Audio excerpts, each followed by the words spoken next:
What's up, everybody? Welcome back to the Dan Mabry Project. This episode is with my new friend, Ben Trail. Ben is an epic guy, honestly. My friend Amelia Pierce, who's been on the podcast before, she reached out to me and told me that Ben would maybe be a guy that I would be interested in interviewing, and checked him out a little bit, and he's an artist, and what really grabbed my attention is that he's a bit of a surf artist. He's done a lot of airbrushing and paint pen artwork on surfboards.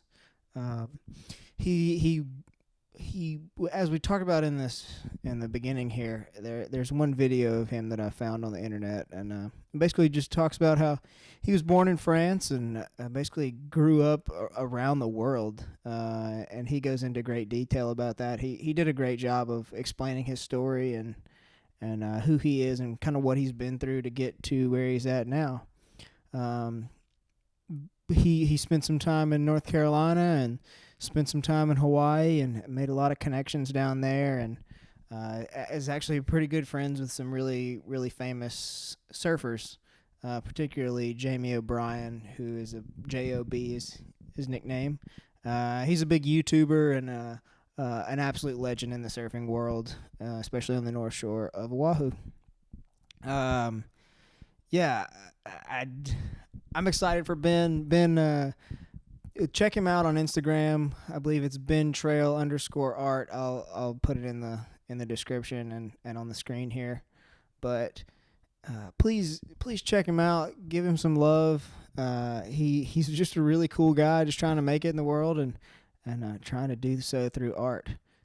He has informed me earlier this week that he is moving out of North Louisiana and back to the Outer Banks of North Carolina. That's very exciting. I think that's definitely where he should be. And there's not a whole lot of surfing going on in North Louisiana, and not a whole lot of fish-loving art people, I guess. I don't know. It's kind of a terrible way to explain it, but Ben's been a super cool guy and is a really talented artist and has put a lot of work into what he does, and he's really good at it. So check him out. I had a couple of people give me love here recently, particularly Derek Deutsch, Rupert Lang. Just the list goes on. I really couldn't be more appreciative of you guys. Some people have asked to work more of my life into this podcast. So I had done that a little bit in the beginning, but kind of strayed away from it and put all the focus on my guest. But here as of recently, the past couple weeks, I've been picked up running again, and been doing some long distance work, and really enjoyed that. Feels good to feel good running. That's what my motto's been here recently. So I've been really enjoying that. And last weekend, I collaborated sort of. I went to a workshop with Kendrick Jones of the Dreamer Collective podcast, another podcast here based in the North Louisiana area. Kendrick's an awesome guy. Kendrick Jones. I couldn't say enough about him. He is an absolute joy to be around. Someone who is genuinely excited to see you and excited to know what's going on in your life. And there's not many people I've ever met who are like that all the time. And I got to give that to him. But he's an incredible speaker and does really good podcasts, and he doesn't put them out quite as often as I do, but he probably has better content because of that. But check him out, the Dreamer Collective podcast. He's on Instagram and everything else as well. And I'm supposed to go film some motocross this weekend. Really excited about that. Going out with the Swan Raceway in Tyler, Texas. Haven't gotten to go out there in a while, or haven't just made it a point to do so. So I'm excited to do that. Haven't really made a motocross film with my new camera since I've really been putting a lot of effort into the podcast. So excited about that. Excited to get back and get creative and, see what I can put out there. And, look forward to that on my other accounts, Headcase Films. Check that out as well. I would love your support there. And always, I want your criticism. I want your comments. I want the hate. I want the love. Give it to me all. I can't make this podcast better without your input. So if you have a question or comment, or anything, I'd love to hear it. And yeah, I've gone on for far too long, so I'm gonna wrap it up here. And yeah, show Ben some love. Follow him. Yeah, I don't know. I'm just super excited for this guy and our relationship going forward. I really think that, yeah, I just think we could be really good friends. We've actually hung out since the podcast, and seems to be really genuine, really good guy, and just like the rest of us, just trying to make it in the world. So, without further ado, Ben Trail.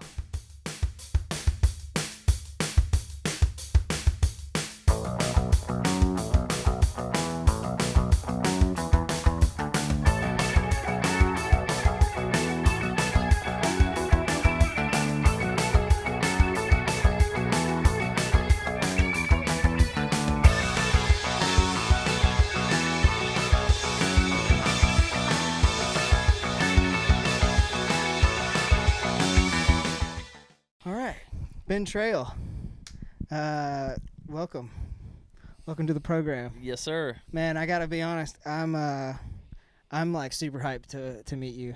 I've been a big surfing fan for maybe 5 or 6 years now, and I think John Florence really got my attention because he's like exactly my age, and Yep. he was just dominating and doing crazy airs and whatnot, and that made me dive into it for sure. And just the whole Hawaiian culture and everything about it, it really has captured my attention. And I grew up like wakeboarding and that kind of deal, and so the whole being on the water and not having someone having nature propel you has always been really interesting to me. But so I didn't know a whole lot about you other than I knew you're an artist, and painted a lot of surfboards and been involved in the surfing community. So when I Google your name, there's one video that pops up. Okay. It's very well done. It's from about 3 years ago, and your voice is in it, I guess. And you say you were born in France. Yep. You lived in 6 different countries, and like you still had like something like I'm not really from anywhere or something like that. So. I guess, can you tell us how, your being born in France story?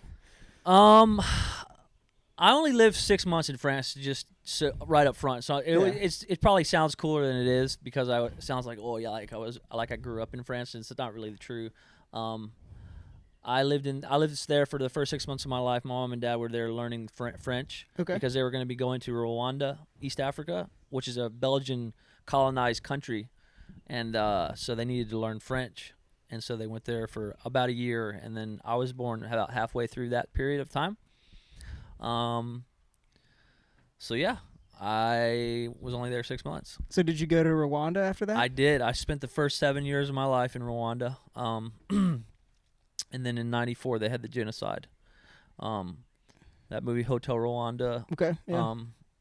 I used to swim in that pool of that hotel all the time when I was a little kid. Wow. Yeah, that's a whole nother story. That's pretty heavy. Yeah, super gnarly and just really tragic what happened there, and how the whole world kind of turned their back on Rwanda in their time of need. But then after that, we moved back to the States for 3 years, to Richmond, Virginia.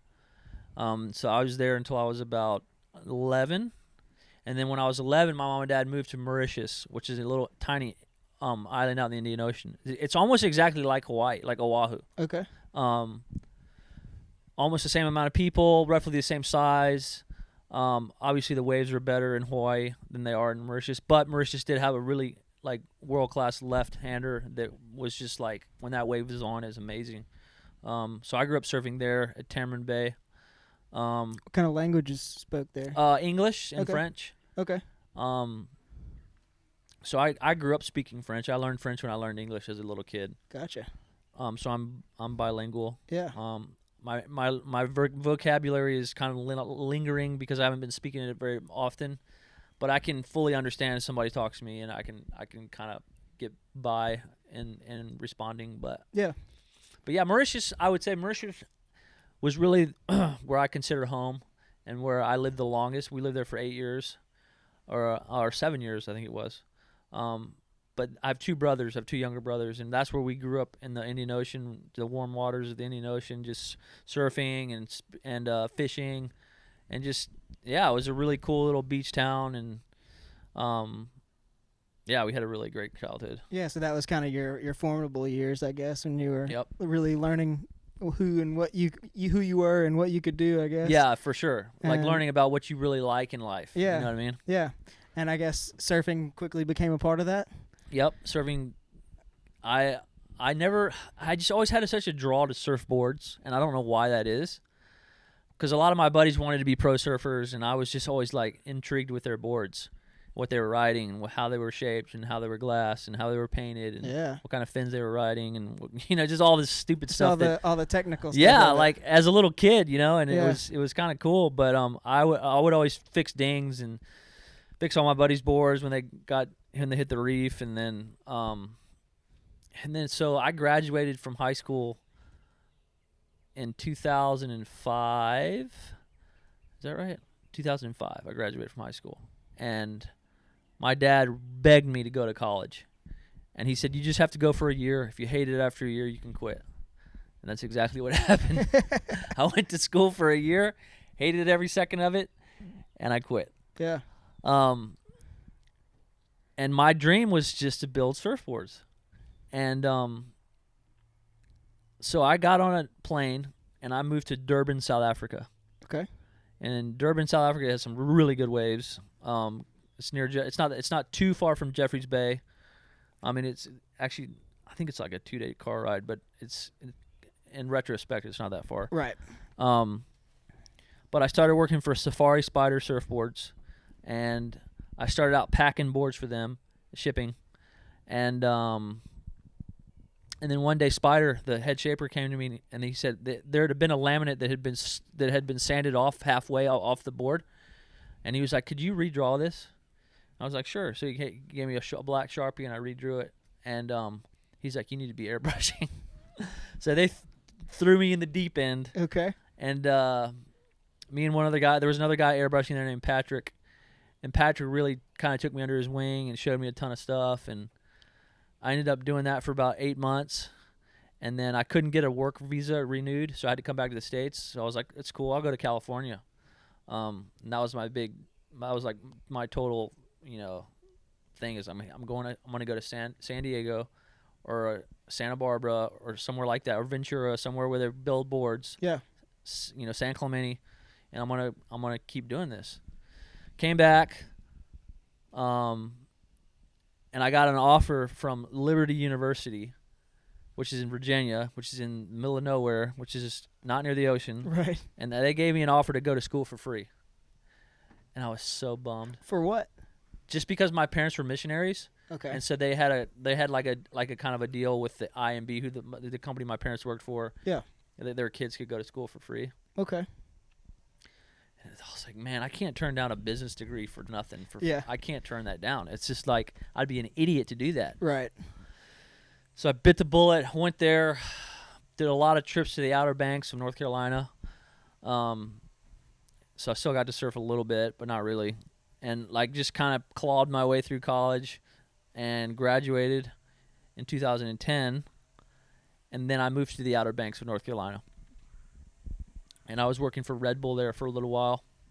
More of a corporate kind of scene, more of along the beverage side of things, not so much like people like Jamie O'Brien and all the athlete and all the cool stuff.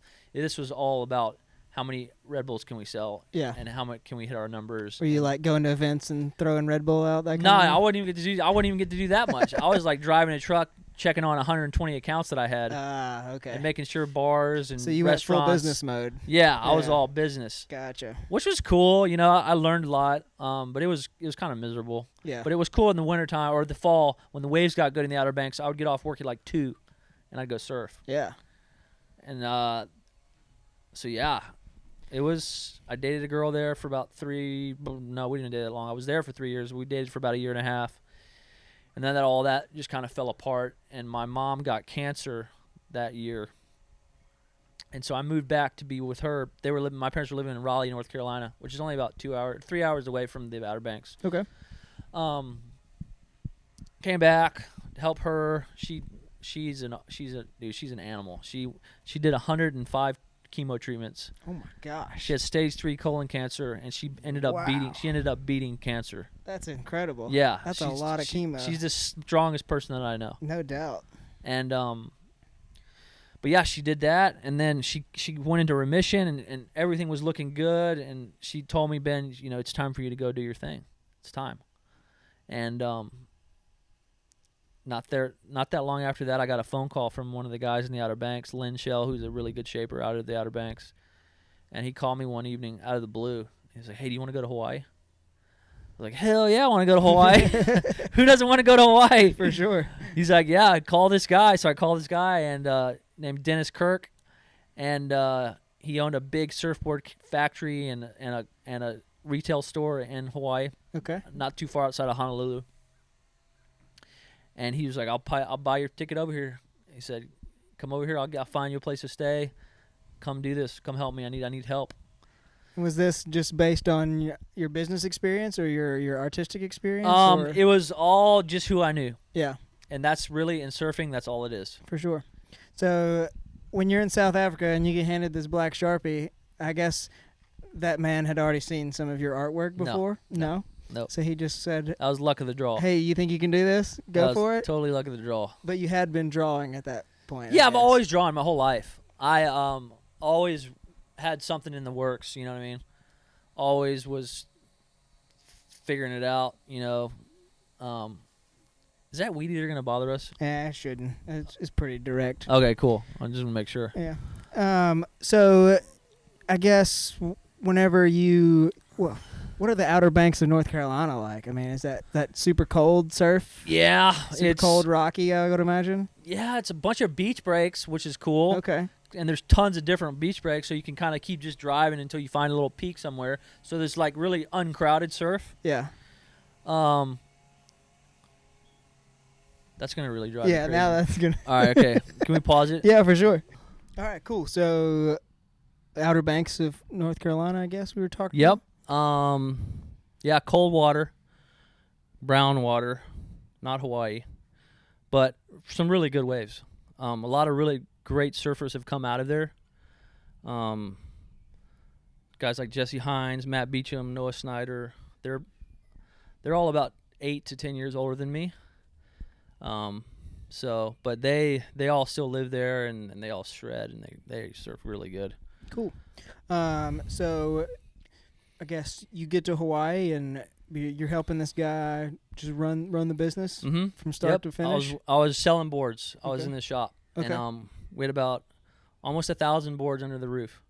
Wow. So you kind of got to know your stuff. Yeah. But it was really cool. Everybody that worked there surfed, and that really made a big difference in getting people the right equipment.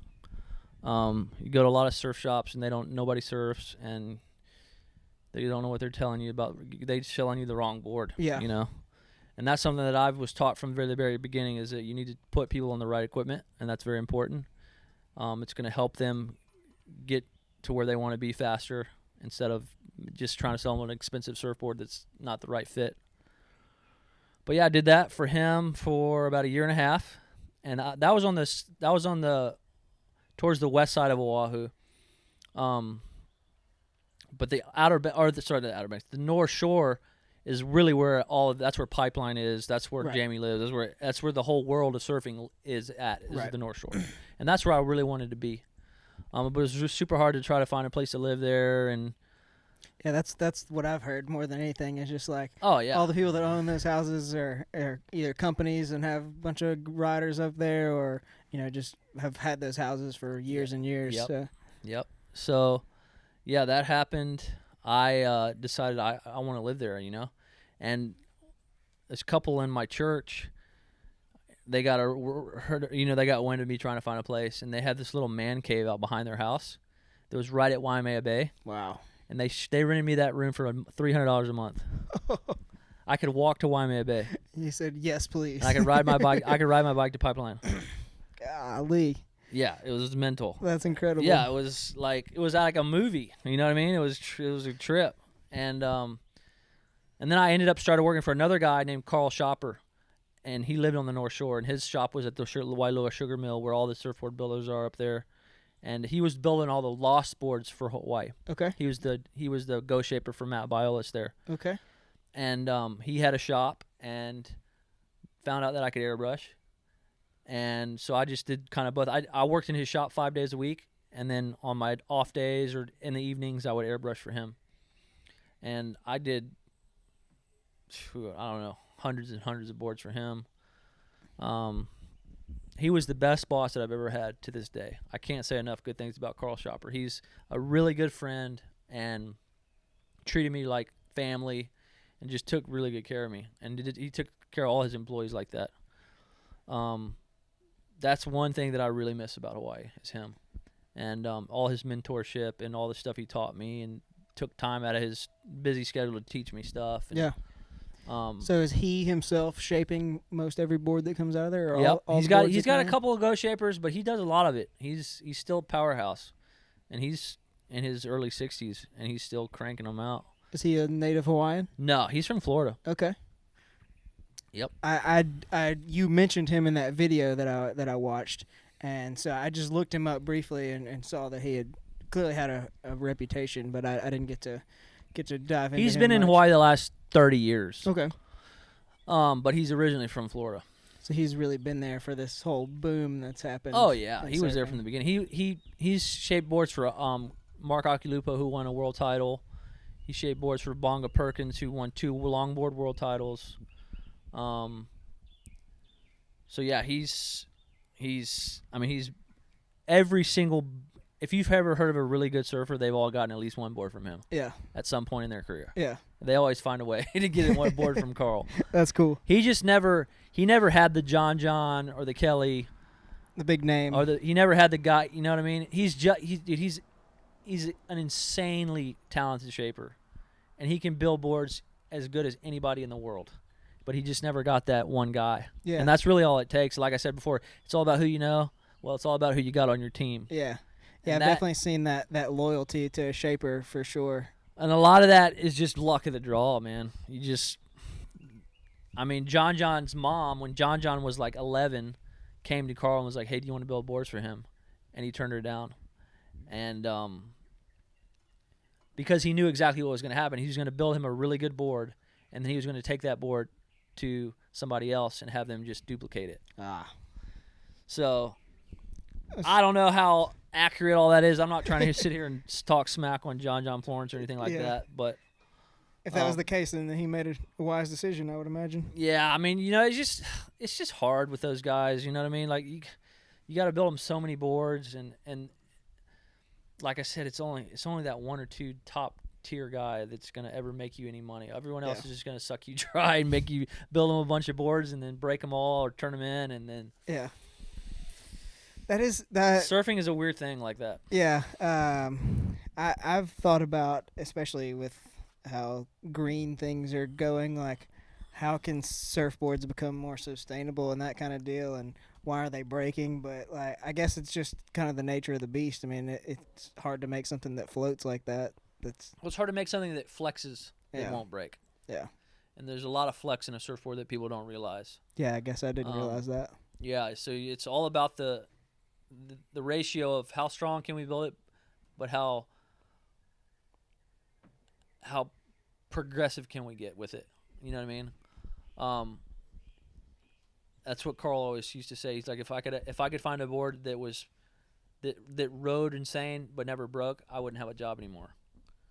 And everybody, I don't care if not everybody, but most people that at some point in their surfing career, whether an amateur or a professional, gets that magic board that works for them, and they kind of keep that board on ice, and when the waves get really good, they take that board out and they ride that board.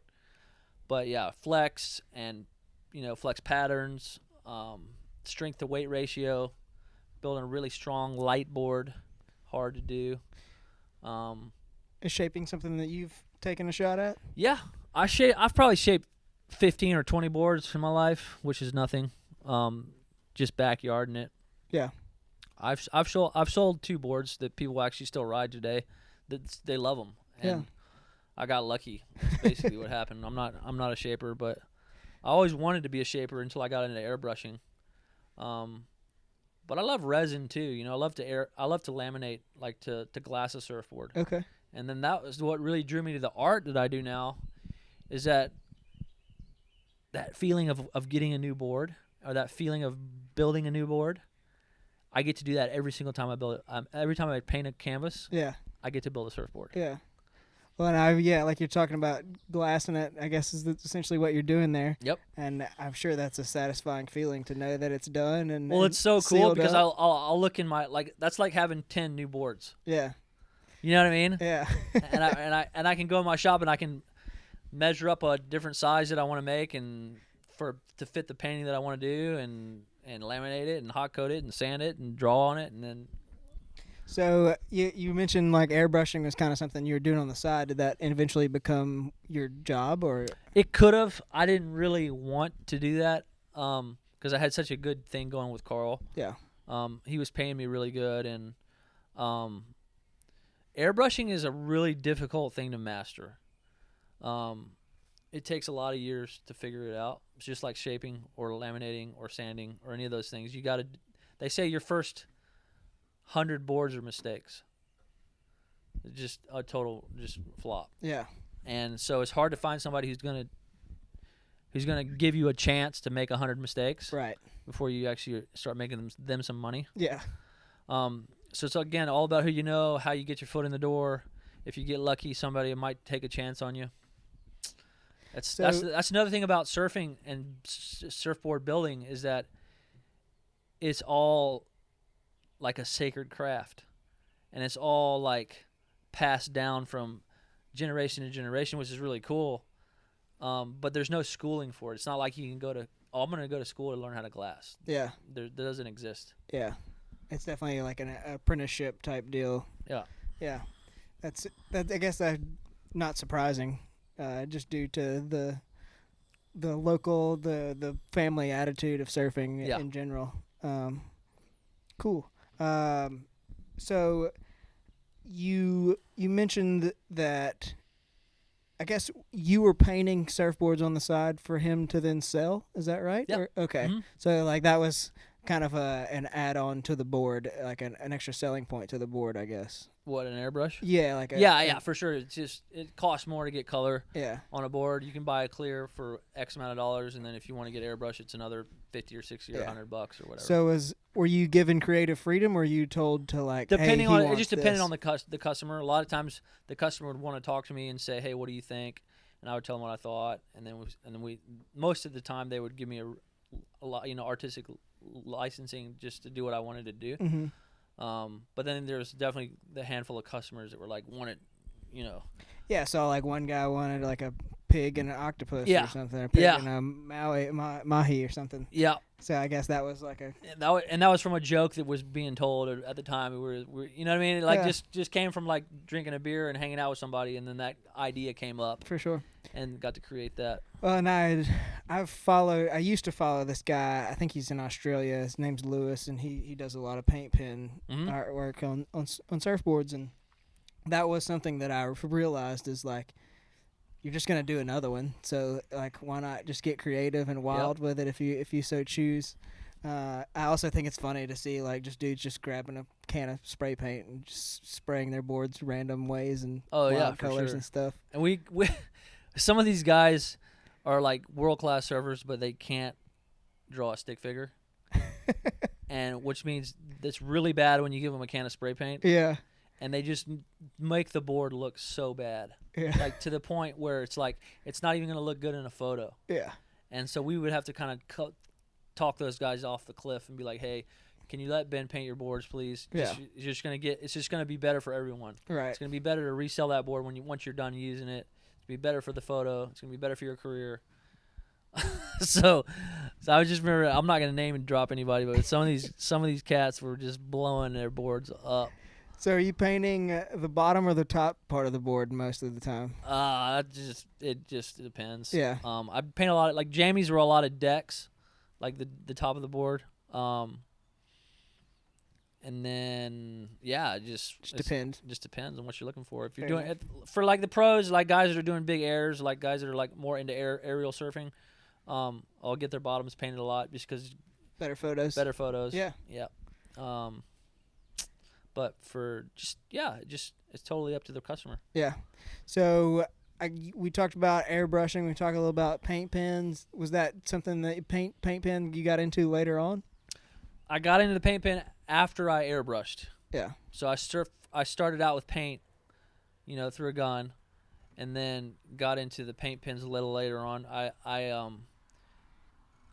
met this guy at a surf expo in Orlando one year. His name is Drew Brophy, and he's the godfather of the pin art. Okay. He, during the 90s, him and Lost Surfboards did all these boards with pin art. And he is like the man when it comes to that. And I met him at this Orlando trade show or surf expo, and he helped me paint a board.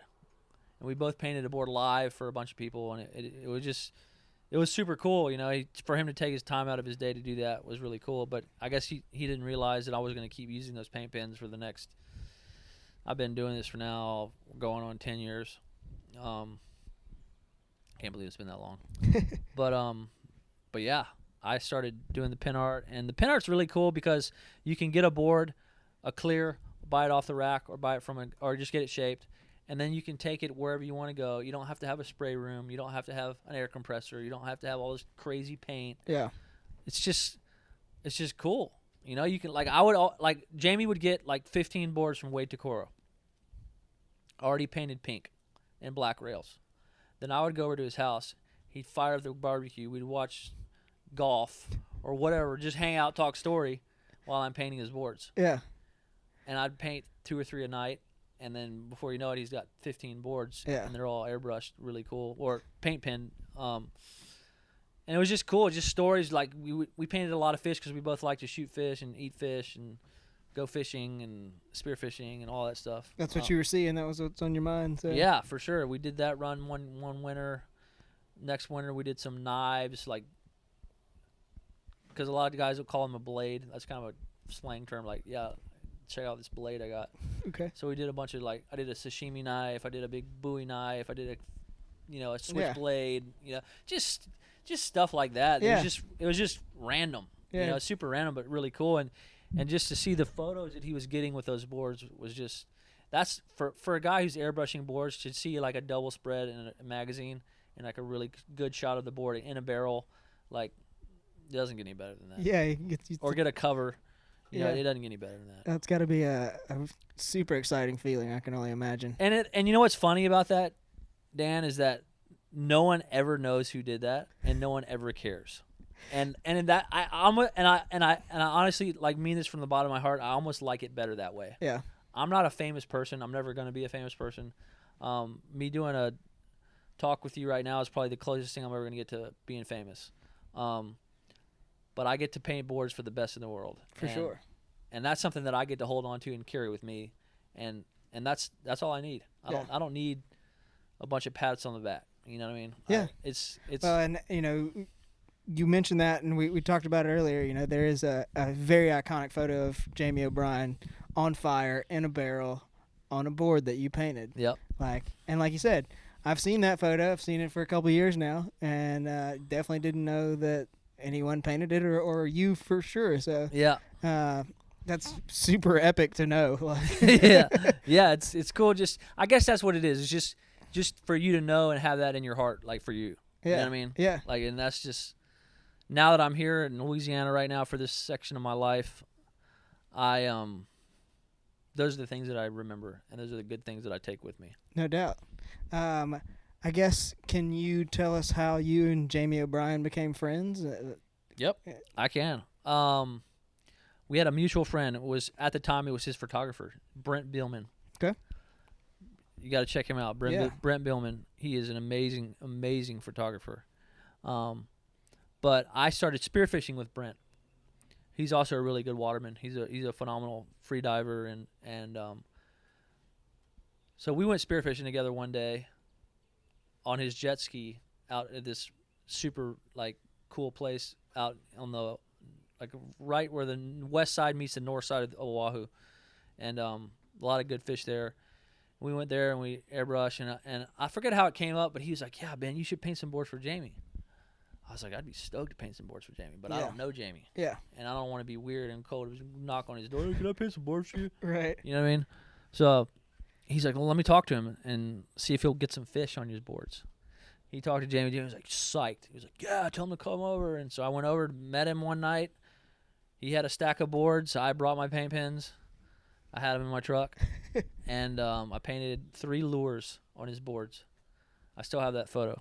I painted three fishing lures, big, like half the size of his board. Yeah. And he was basically like, hey, you want to paint the rest of my boards through this winter? I was like, yep, let's do it. That is something else I think that is kind of not really known as well, is like what you're drawing is like 3 or 4 feet big. Like it is a huge mural. I guess where do you? I guess we talked about it already. Like you gain inspiration just from what you're kind of doing at the moment. Yeah. I guess when I don't know where did that pick up? When did the whole paint pen deal pick up? I guess was that just something that you were like, all right, I'm gonna try this, and after your meeting with the guy in Orlando. I think it, like I said. Or were you still airbrushing? I mean, I saw you were still doing it a little bit. Yeah, I was, but like I said, I think the efficiency and the ease of using a paint pen is super user friendly. Like you were talking about, there's no all that. Here's the thing: when you airbrush a board before it's been glassed, you get one shot. If you don't push your tape all the way down and you get blow through and it blows up underneath the tape, you just screw that whole board up. There's no room for error with the airbrushing on the board, on the blank, a shaped blank. Dude, you mess up on the paint pen, you just get some acetone and wipe it on there with a paper towel and start over. Gotcha. You can mess up 150 times. And that's really where that came into play for me, was I could make mistakes and fix mistakes. Yeah. And I think I talk about that a little bit in that video. Yeah. Yeah, but like you said, I guess more so being able to fix it. Yep. You know, you can still make mistakes, but to be able to fix it and get it right, that makes it a whole lot easier. For sure. And if you can, you look at it, oh, that doesn't look right. No worries. Let's just sand it. We can sand it off, or we can get some acetone and wipe it off and keep going. That's really that's the real answer for that. Yeah. Same with my fine art that I do now. All these paintings that I do, like I had one this morning, that one that's up in my room that I showed you, of that sailboat. I had done a sail on that boat that was open, and it just didn't look right. It was just totally anatomically wrong. And so I just got my sander out and sanded it off and put another sail in its place that was already rolled up. Done. Yeah. You know what I mean? Yeah, for sure. So I guess did starting to paint boards for Jamie O'Brien open up to other people? Yep. Other famous people, I guess? Joel Parkinson, who won a world title. Yeah, Parco. No doubt. I painted some boards for Parco. I kind of got a little following on the North Shore. Just people knew that I did paint pens. Right. Because there's a lot of airbrush guys that can only airbrush. They can't do pen art. Or vice versa. Yeah. There's a lot of guys that can do pen art, but they don't know how to airbrush. I was able to learn how to do both. And,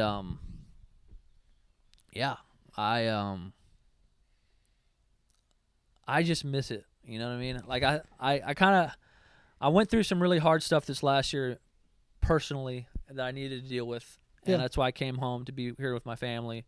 But I felt like I threw a lot of Hawaii away in the process, and I really regret that. But I can't live in regrets. You know what I mean? I just got to move forward now. For sure. And but I look back and I'm like, wow, I really had a good thing going.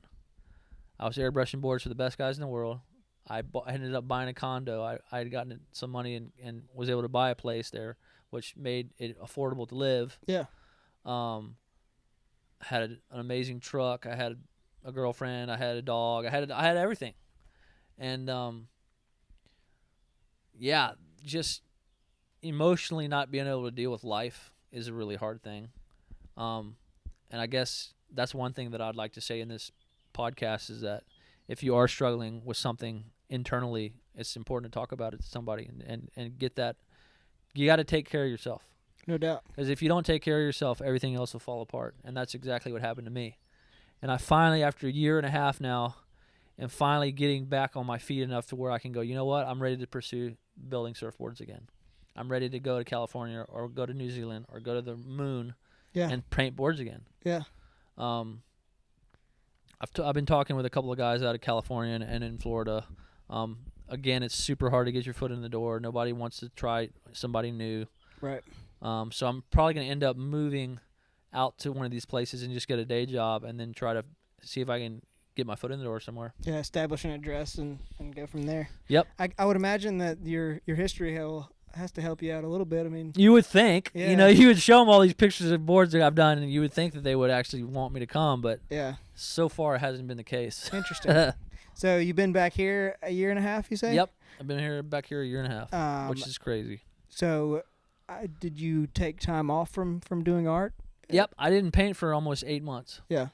I couldn't paint. Yeah. I couldn't do it. For sure. I literally was incapable of painting. I would sit down and try to draw or sketch out something, and I was just dead inside, So it wasn't necessarily that it was frustrating you. You just you lacked the motivation to do so. I just had no inspiration. I had no drive. I had no want to do it. Yeah. So you took 8 months off and did you just pick up canvas and try to start messing with that again and just get into it? My mom was really she's my number one fan, and I have a really cool relationship with my mom and my dad, but she was like, I'll buy you all the stuff you need to do to start making these pieces of art again if you'll just do it. It was a lot, and that's just a pretty decent amount of money to get going again, buying resin from Florida and fiberglass and cloth and all this stuff that you got to use it's just like building a surfboard, right? So right, because you were physically building the canvases that you were painting exactly on. So she funded the whole way for me to start doing it again, and I just kind of got my feet wet again and started slowly, and I'm in a gallery in Hawaii called Wise Gallery, W-Y-S, Wise Gallery, out of the North Shore. And they still have a bunch of my work hanging in their gallery. And they sold a bunch of pieces while I've been gone, which kind of helped me financially. But so they were selling work, and so they were running low on stuff. And so that was kind of a motivation to start painting again as well, because I needed to restock them. Yeah. So canvas wasn't something that you just picked up. It was also something that you were practicing while messing with surfboards as well? Yeah. Yep. Cool. There was another guy named Wellesley. He's a phenomenal artist. He's part of Two Crows Surfboards. Okay. And he lives on the North Shore, and he is like famous. His name is Nick Wells, but his signature is W-E-L-Z-I-E, Wellesley. And he started doing what I'm doing, but I kind of took it a step further and was doing more intricate drawings, more realistic kind of drawings, and he was more of just kind of like doodling. But you check him out, he's really cool. He's got a really great following, and he's a good glasser too, so he knows how to build boards. But I kind of, like I said, took what he was doing and kind of took it a few steps past what he was doing, and got to where I'm at now, doing what I do. Sweet. So I guess your style is primarily animals. Yep. I'm trying to, like I said, I'm trying to branch out. I paint a lot of fish, but I love to paint fish. Yeah. I don't know why. I think it's because I like to eat fish. I like to shoot fish. I like to catch fish. I've always been into fishing since I was a little kid. Imagine, like you said, growing up on an island. Yeah, and when we would come back here for the summers, that little pond right behind us, I have a photo of me catching like a 6-pound bass out of there when I was like 8. You know what I mean? Like I just loved fishing. So you've always had a Louisiana connection as well. Yes, this house that we're at right now has always been here. My grandfather is the 5th generation owning this land. So it's, if I have any roots, it's here. Yeah. But I gotta go somewhere where there's waves and surfing. For sure. Yeah. I don't know what that's gonna look like here in the future, but I think I'm just gonna have to eventually make the plunge and just go for it. You know what I mean? I've definitely been exploring that as well myself. So I understand that mental battle of taking that leap. Are Are you familiar with any Louisiana surfing? No, we wakeboard like you said. Yeah. So I've recently met up with this guy named Keegan. He lives down in New Orleans, Uh-huh. and he started a Poncha Surf Club. Really? So they surf like Grand Isle, and there's a lot of guys over in Orange Beach, Alabama, and yeah, they're in a big group me. There's like 120 people, and they're always talking about what the forecast looks like and stuff. That's hilarious. Yeah, it is pretty interesting. The stoke is real. Yeah, no doubt. Yeah, That's awesome. I'm sure you've seen like Ben Gravy Yep. and all that, Yep. like all the novelty waves. What is your take on Ben Gravy? I've never met Ben Gravy, but like I said, we have a lot of the same friends. Hey, man, if He's just kind of putting a different spin on surfing, I think. he is, You know? and he's taking average surfing to like a new level. And I think the thing about Ben Gravy that's so cool is that he's extremely relatable. Yes. Nobody's gonna surf like Jamie. No one's gonna surf like Kelly Slater. No one else. 99% of the people that surf are never gonna surf a tenth of that good. Yeah. But here's a guy who's a decent surfer, but just is having a ton of fun. Yeah. And riding equipment that is built for mediocre surfers. Yeah, and is affordable. Yeah. Yeah, the whole Yeah. cat surf thing really blew up this last year, Yeah. or last couple of years. Yeah. It was crazy watching Jamie at Pipeline on a 9-foot soft top, pulling into like waves that guys would dream about. And just like inflatable couches and tubes and all kinds of stuff. Again, I think the word is relatable. Yeah. I think people can relate to that. Like, and that's what's so cool about Jamie. He's the same way on that vlog as he is in real life. Yeah. You get what you get. That's awesome. That's good to hear. He's not. There's nothing fake about Jamie. He's probably one of the most genuine people that I've ever met. Yeah, that is awesome to hear because he does seem like a really fun individual on his vlog. So, I guess, you sell art here on a regular basis. Yep, I sell it through Instagram and I sell it via word of mouth, and then I'm a part of that gallery. Go ahead, shout out your Instagram. Yeah, my Instagram is bentrail_art. So you can check me out on Instagram. For sure. He's always posting stuff and has a lot of good stuff on his feed already, so y'all should definitely check that out. Appreciate the love. Yeah, no doubt. Like I say, I'm the whole premise of this podcast is to find interesting people and have interesting conversations, Right on. and I don't know many people that have surfed in Hawaii that live in Louisiana. Yeah, so. we're a rare few. But it was cool. I was looking at your hat, Patagonia. I have a couple of friends that ride for Patagonia. Okay. One is Kim Diggs out of the Outer Banks. She surfs for them, and then Hank Gaskell, who is one of their team riders. I don't even know how Hank got a hold of me, but he got a hold of me a couple of winters ago, and was like, "Hey, I got some boards that I need paint." Oh no, you know what it was? He was on Instagram. He posted on his Instagram, "Hey, I got a bunch of blank boards. Does anybody want to paint them?" And I was like, "Yeah, I'll paint them." So Yeah. I just DM'd him, and he texted me right back, and then he brought his boards over to my house and dropped them off. We kind of talked a little bit about what he wanted to get done and stuff, and we did all that. So then it comes time to pay me after I painted all his boards for him.